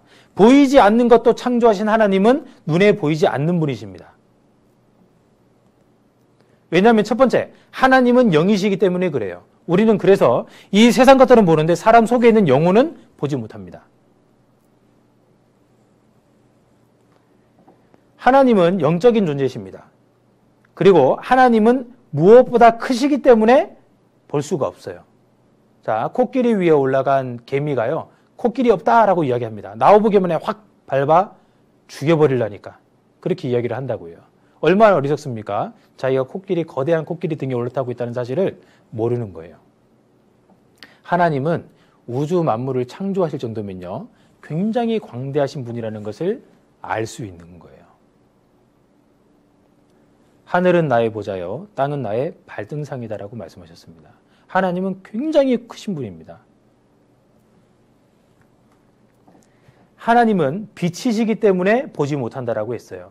디모데전서 6장에 오직 그에게만 죽지 아니함이 있고 가까이 가지 못할 빛에 거하시고 아무 사람도 보지 못하였고 또 볼 수 없는 자신이 그에게 존귀와 영원한 능력을 돌리지어다. 아멘. 아무 사람도 보지 못하였다. 가까이 가지 못할 빛에 가신다라고 말씀을 하셨어요. 우리가 하나님을 눈으로 볼 수 없습니다. 어떤 사람은 나는 봤는데, 난 봐서 믿는데라고 이야기하는 분이 있으면요. 죄송하지만 성경의 하나님을 보신 건 아니에요. 성경의 하나님은 본 사람이 없습니다. 가까이 가지 못할 빛에 가신다고 했습니다. 성경 5권을 기록한 모세가요. 하나님을 한번 보고 싶습니다라고 이야기했어요. 하나님께서 네가 내 얼굴을 보지 못하리니 나를 보고는 살짝 없음이니라 말씀하셨습니다. 하나님 보면 죽습니다. 그러니까 보고 믿는다고 하는 분들은요. 안타깝지만 헛거본 겁니다. 잘못된 것을 본 거예요. 그럼 하나님은 눈에 안 보이신다는 거냐? 안 보입니다. 그러니까 안 보이니까 없다라고 이야기하는 분은요. 그럼 보이면 믿겠다라고 하지만 그 하나님은 보는 순간 죽어버리는 거예요. 네. 하나님은 안 보고 믿어야 되는 겁니다. 대신에 하나님을 보지 않더라도 믿을 수 있는 많은 방법이 있는 거예요. 여러분 냄새 눈에 안 보여도 냄새 볼 수 있는 방법이 있잖아요. 맡아서 본다. 그죠? 눈으로 안 보고 코로 맡아본다. 그런 방법이 있잖아요. 길이는 자로 재어본다. 무게는 저울로 달아본다. 눈으로는 안 보여요. 소리는 귀로 들어본다. 하나님은 어떻게 해요? 성경으로 하나님을 볼 수 있는 겁니다. 성경을 통해서 하나님을 보는 거예요. 하나님께서 하나님을 알 수 있는 많은 방법을 우리에게 열어주셨습니다. 그 중에 이 성경을 통해서 하나님을 정확하게 볼 수 있습니다. 우리가 양심을 통해서도 하나님을 알 수 있고요. 그리고 자연 만물을 보고도 이게 어떻게 저절로 될 수 있냐? 하나님이 계시지. 그렇게 알 수 있습니다. 그죠? 그리고 이제 하나님께서 이제 우리에게 성경을 주셨어요. 이 자연 만물을 보고 창조주가 계시는구나 정도까지는 알 수 있어도 양심을 보고 내가 착하게 살아야지 하는 것을 알 수 있어도요. 하나님께서 어떠한 계획을 가지고 계시고 하나님께서 구체적으로 우리에게 무엇을 요구하시고 어떻게 해야 천국에 가는지 어떤 사람이 지옥에 떨어지는지 거기에 대해 정확하게 알 수 있는 방법은 성경을 통해서 알 수 있는 거예요. 그래서 성경을 하나님의 책, 여호와의 책이라고도 이야기하고 계시의 책이라고도 이야기를 하는 겁니다. 자, 성경은 무엇인가? 이 성경은 하나님께서 우리에게 내려주신 책입니다. 자, 보십시오. 이 현재로부터 2000년을 거슬러 올라가면 예수님이 이제 사셨던 그 시기입니다. 예수님을 중심으로 이전 시대를 BC라고 하잖아요. 이 BC는 Before Christ. 예수님 이전 시대다 그 말입니다. 그리고 AD는 아노 도미네. 예수님 이후 시대다 그 뜻이에요. 성경은 예수님 이전부터 시작을 해서 예수님 이후까지 기록이 됐습니다. 굉장히 오래 기록이 됐어요.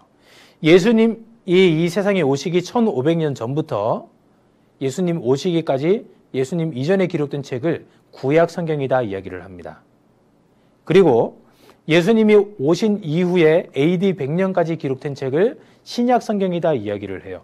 나는 성경책 한 권밖에 없는데 이렇게 이제 이야기하시는 분들이 있는데요. 이 성경을 잘 보시면 성경 전서라고 기록이 되어 있습니다. 성경 구약의 39권, 신약의 27권을 합해서 총 66권. 그래서 성경 전서다 이렇게 이야기를 합니다.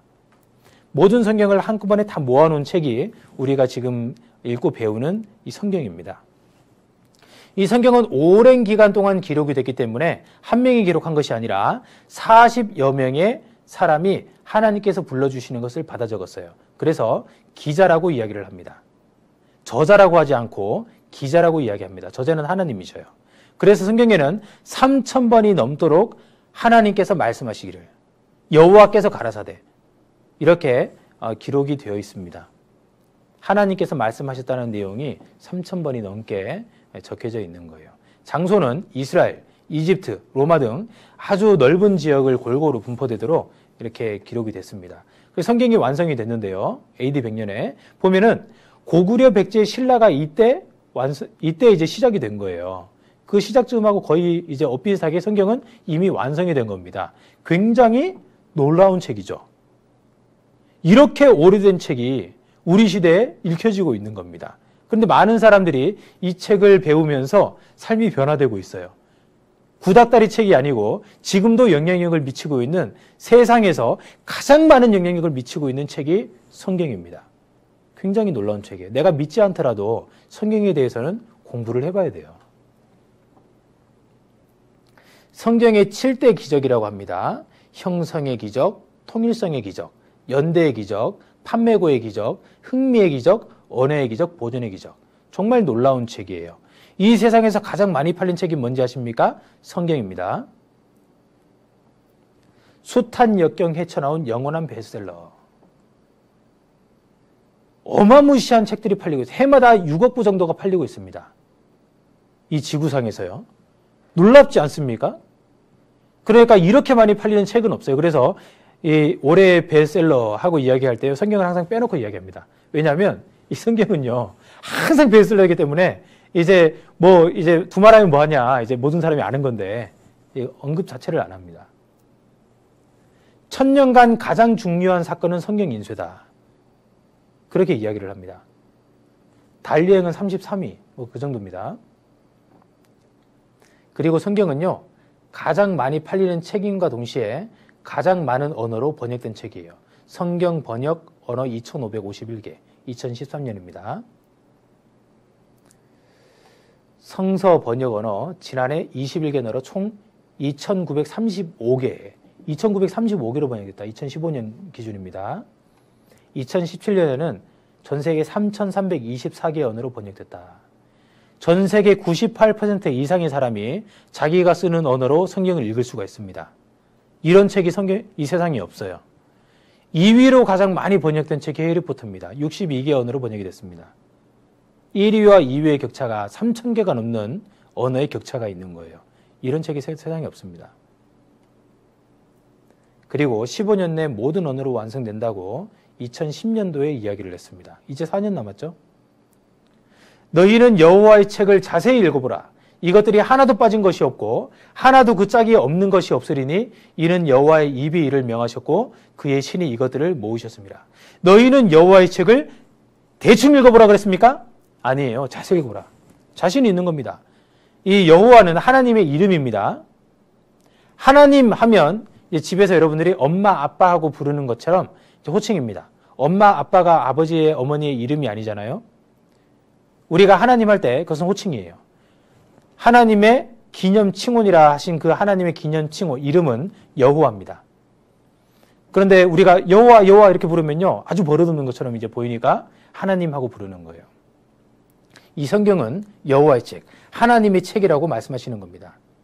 하나님의 입이 이를 명하셨고 그의 신이 이것들을 모으셨습니다.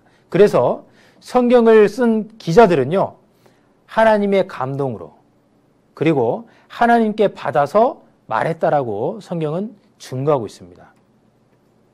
그래서 옛날에는 책이 없었으니까 이렇게 파피루스라고 하죠. 파피루스에 기록을 하거나 또는 이 짐승 가죽을 얇게 이제 무드질을 해서 짐승 가죽에다가 이렇게 써서 보존을 했습니다. 근데 이것을 이제 두루마리 성경이라고 하는데요. 요즘엔 이 두루마리 성경으로 읽는 사람은 없습니다. 왜냐하면 이렇게 읽으면은 굉장히 이제 큰 부피를 들고 지고 다녀야 되는데 지금은 이제 이 성경책이 너무나 잘 나와 있기 때문에 많은 사람들이 성경을 읽을 수가 있어요. 근데 놀라운 것은 2000년 전에 예수님께서 이 천국 복음이 모든 민족에게 증거되기 위하여 온 세상에 전파되리니 그제야 끝이 오리라 말씀하셨습니다.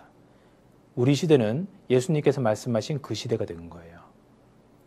전 세계의 성경책이 전파가 됐습니다.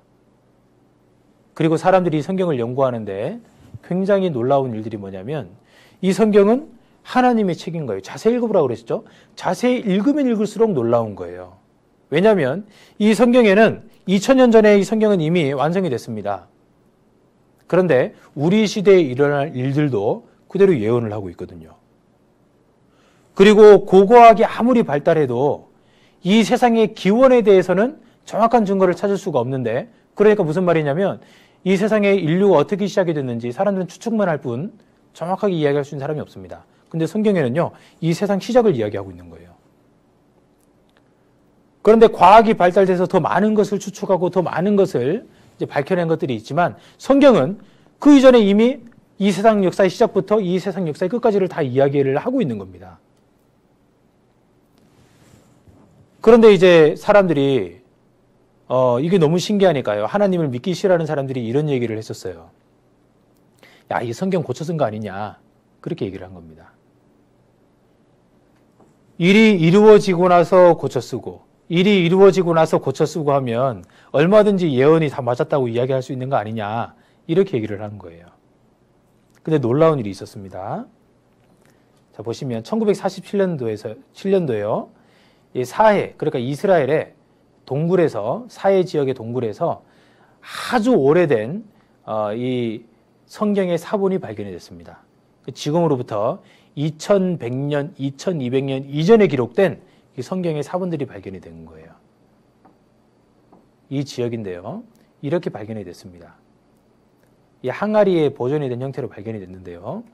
성경이 후대의 몇몇 사람들에 의해 고쳐진 것이 아닌가 하는 의혹이 불식되다. 그것이 연구 결과 밝혀진 겁니다. 고쳐 쓰지 않았다. 2000년 전에 본 성경과 지금 보는 성경과 똑같다 그 얘기예요. 그렇다면은 성경에 예언되어 있는 우리 시대의 모든 일들이 그 2000년 전에 말씀하신 것이 맞다는 거예요. 그러면 2000년 전에 그 성경을 받아 기록한 사람들의 지혜가 뛰어나서 그것을 그대로 기록할 수 있었느냐? 그게 아니죠.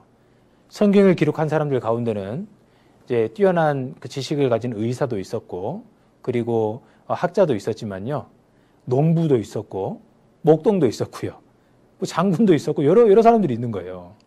네. 근데 그 사람들이 어떤 지혜를 써가지고 이것을 이렇게 기록할 수 있느냐? 그리고 시대마다 다 다른데요. 성경을 모아보니까 한 사람이 쓴 것처럼 통일되어 있는 거예요. 그리고 그 내용들이 예언을 하고 있는데 그 예언이 정확하게 맞아떨어지는 거예요. 그건 사람이 이야기할 수 없습니다. 제가요, 내년에는 어떤 일이 있을 겁니다라고 이야기하면 그게 맞을 확률이 좀 있을 거예요. 대체적으로 우리 시대에 어떤 일들이 있으니까 내년에 이런 일이 있겠지라고 역사학자들이 이야기하면 좀 더 정확하게 이야기할 수도 있을 겁니다. 뭐 사회학자들이 이야기하면 좀 더 정확하게 이야기할 수 있겠죠? 그런데 그 학자들이 모여서 1000년 후에 이야기를 할 수 있겠습니까? 그건 불가능한 거예요. 성경은 근데요, 예언을 하고 있고 정확하게 맞아떨어지는 겁니다. 그래서 자세히 읽어보라.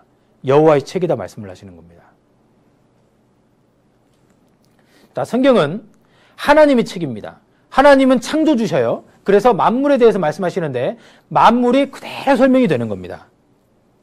하나님께서 역사를 처음과 끝까지 다 기록을 하셨습니다. 하나님은 전지전능하신 분이라는 전지전능하신 분입니다. 전지하다는 것은 모든 것을 안다는 얘기예요. 그러니까 성경을 틀리게 기록하실 이유가 없죠. 하나님이시니까. 하나님이 사람을 창조하셨기 때문에 어떻게 하면 인생이 행복한 인생을 살 수 있다는 것을 말씀하십니다. 하나님께서 영적인 세계도 만드셨어요. 그렇게 해서 어떻게 하면 천국에 들어가는지 지옥에 떨어지는지도 말씀하실 수가 있는 겁니다. 그것이 사실 증거가 되는 겁니다. 성경은 하나님이 보시는 인류 역사의 처음부터 끝까지 기록되어 있습니다. 그렇다면 창조주 하나님의 분명한 증거가 있는가? 이제 시간이 짧은데요. 오늘은 간단하게 생각을 해보고 내일부터 이 증거에 대해서 구체적으로 살펴볼 겁니다. 분명한 증거가 있는가? 증거가 있으면 믿어야죠. 그렇죠? 무조건 믿는 것을 맹신이라고 합니다. 그리고요, 이 무엇을 미신이라고 하냐면 모르고 믿는 건 미신이라고 하는 거예요. 그리고 아무거나 믿는 것을 잡신이라고 합니다. 사람들은 맹신을 하고 또 미신을 하고 이 잡신을 믿는 경우가 많습니다. 근데 우리는요, 그렇게 되면 안 돼요. 확신을 해야 됩니다. 확실히 알면은 믿을 수밖에 없는 거예요. 그렇지 않습니까? 히브리서에 집마다 지은 이가 있으니 만물을 지으신 이는 하나님이시니라 하는 말씀이 있어요. 이 집을 지은 사람은 설계도대로 지었을 겁니다. 설계를 한 사람이 있고 지은 사람이 있을 거예요. 이 설계한 사람과 이 집을 지은 사람과 만나면요, 이 집에 대해서 정확하게 설명이 될 겁니다. 남들은 알지 못하는 자신들만의 어떤 노하우도 이야기를 할 수가 있을 거예요. 만물을 지으신 이는 하나님이 신이라 말씀을 하셨습니다. 하나님은 이 우주를 창조하셨고 이 우주를 설계하셨고 설계하신 대로 지으셨습니다.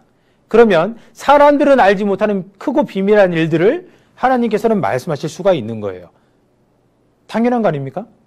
그런데 사람들은 알지 못했는데 하나님만이 아시는 그런 내용들을 기록한 내용들이 있습니다. 그 내용에 대해서 오늘 한두 가지만 좀 살펴보고요. 내일 나머지를 살펴보겠습니다.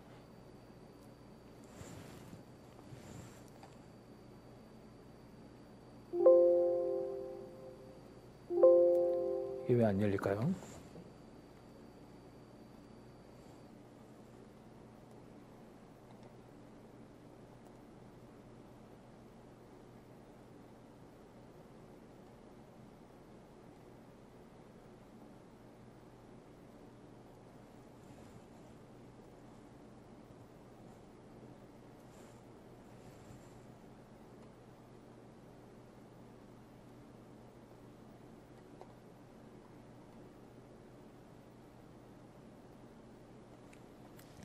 욥기 26장에 그는 북편 하늘을 허공에 펴시며 땅을 공간에 다시며 그랬습니다. 북편 하늘을 허공에 펴셨다. He stretches out the north over empty space 그랬습니다. 북편 하늘을 펼치셨는데 그런데 over empty space 그러니까 빈 공간 너머로 펼치셨다 그랬습니다. 그럼 빈 공간이 남아있다는 얘기죠. 이 내용은 욥기 26장에 기록이 되어 있는데 욥기는요. 지금으로부터 3,500년 전에 기록된 성경입니다. 3,500년 전. 아주 오래전이잖아요. 북편 하늘에 허공이 있다. 이것은요. 예전에 제가 어렸을 때 학교에서 배웠던 내용하고는 상당히 괴리가 있습니다. 왜냐면요. 이 우주가 큰 폭발로 인해서 생겨났다라고 배웠는데 그래서 우주의 어디에 가든 별이 균등한 밀도로 분포되어 있다. 그렇게 배웠었습니다. 혹시 그렇게 배운 학생이 지금 있을지도 모르겠습니다. 그런데요. 그거 틀렸습니다. 허블이 발견한 사실은 은하가 우리 우주 속에서 어디를 가나 항상 같은 밀도로 분포되어 있던 사실이다. 이렇게 배웠었습니다. 근데 성경은 북편 하늘에 허공이 있다라고 이야기를 하는 거예요. 근데 정말로 허공이 있냐? 만일 허공이 있다면 성경이 맞는 것이잖아요. 아무리 맨눈으로 봐도 북편 하늘에 허공이 보이지 않습니다. 한중간에 북극성이 있고요. 많은 별들이 있는 거예요. 하늘을 보면요. 빼곡히 별들이 들어차 있는데 정말 허공이 있느냐? 이것을요. 1981년도에 미국 3대 천문대에서 밝혀낸 겁니다. 여기 보시면 이 공간은 북두 7성과 목동자리 뒤 지구에서 약 4억 광년에 이르는 거대한 것으로 알려졌다. 보통 이 정도의 크기면 1천억 개의 별로 구성되는 은하가 2,000개는 들어갈 수 있는 공간이 된다. 그런데 이 공간에는 다른 우주 공간과는 달리 별로 별이 존재치 않는다라고 이야기를 합니다. 그러니까 동서남은 쫙 펼쳤는데 북쪽에는 빈 공간을 두고 펼쳐냈다는 거예요. 그리고 이것을 발견을 했는데 1천억 개의 별로 구성되는 은하계가 2,000개가 들어가는 공간, 어마어마한 별이 들어가는 공간이 되는데 별로 별이 없다는 얘기예요. 그 말씀이 성경에 기록이 된 겁니다. 이 공간에만 별이 없고 나머지 공간에만 별이 있도록 하는 것도 놀랍지 않습니까? 우연히 그렇게 될 수 있는 확률이 있습니까? 우연히 그렇게 될 수 있는 확률도 없으려니와 그리고 그 내용을 성경에 기록하는 것은 더욱 놀라운 사실이 되는 겁니다. 사람이 이 내용을 추측해서 기록할 수 있을까요? 불가능한 일입니다. 옛날 사람이 천문대도 없는데 그리고 위성도 없고요. 큰 망원경도 없는데 맨눈을 가지고 쓸 수 있을까요? 불가능한 이야기입니다. 어떻게 그 사람이 그 사실을 쓸 수가 있을까요? 에이, 외계인이 와서 가르쳐줬겠지. 그렇게 생각하면 안 되는 거예요. 하나님께서 불러주셨다고 성경은 말씀하시고 있습니다. 하나님이라고 말씀하시고 있습니다. 스스로 존재하시는 분, 이 우주 만물을 창조하신 분, 이 우주를 설계하신 분께서 내가 북편 하늘을 허공 너머로 펼쳤다라고 말씀하신 거예요. 하나님 계십니다. 이 내용을요, BC 1500년, 지금으로부터 3,500년 전에 기록했고 발견은 1981년도에 발견을 했습니다. 그리고 땅을 공간에 다시며 그랬습니다. 이것은 우리 시대에 와서 이제 우주선을 타고 밖에 나가보니까 이제 사실이구나 금방 알고 있습니다. 그리고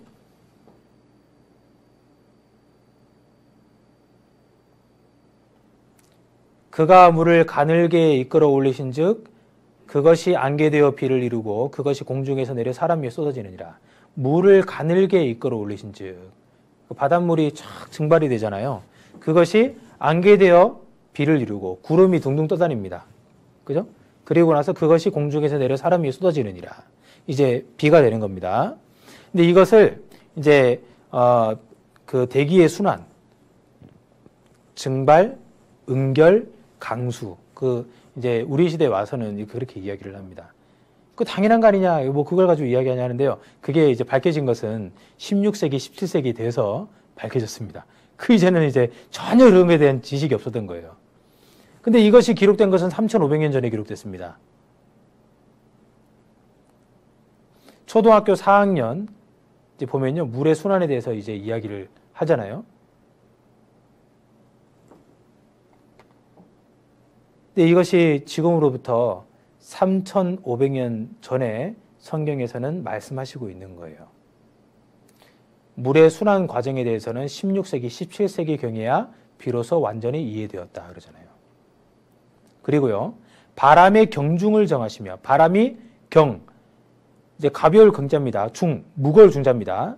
그러니까 바람이 가벼운 바람이 있고 무거운 바람이 있다 이렇게 성경은 말씀하셔요. 근데 이것이 대기압을 설명하는 거예요. 무거운 바람이 있는 곳은 고기압, 가벼운 바람이 있는 곳은 저기압. 그렇게 해서 바람이 생기는 겁니다. 그래서 올라가는 바람이 있고 내려가는 바람이 있어요. 그것으로 인해서 바람이 생깁니다. 지금은 이제 이 기압 등고선처럼 이 기압의 어떤 분포를 이렇게 밝혀내잖아요. 바람이 어떻게 흘러갈 것이라는 게 밝혀지잖아요. 근데 이 사실이 3,500년 전에 이미 성경에 기록이 되어 있다는 사실, 여러분 놀랍지 않습니까? 남방 밀실에서는 광풍이 이르고 북방에서는 찬 기운이 이르며, 남방 밀실에서는 광풍이 이른다. 이 태풍이 어디에서 나오는지 그것이 수수께끼였습니다. 그런데요, 이 지구상의 70% 이상이 북반구에서 사람들이 살고 있습니다. 남방 밀실에서 태풍이 일어납니다. 이걸 보시면요, 이거 보셔요. 이 남쪽에서 태풍이 일어납니다. 적도지방에서 태풍이 올라가는 것을 알 수 있어요. 태풍이 발생을 해서 위쪽으로 올라가잖아요.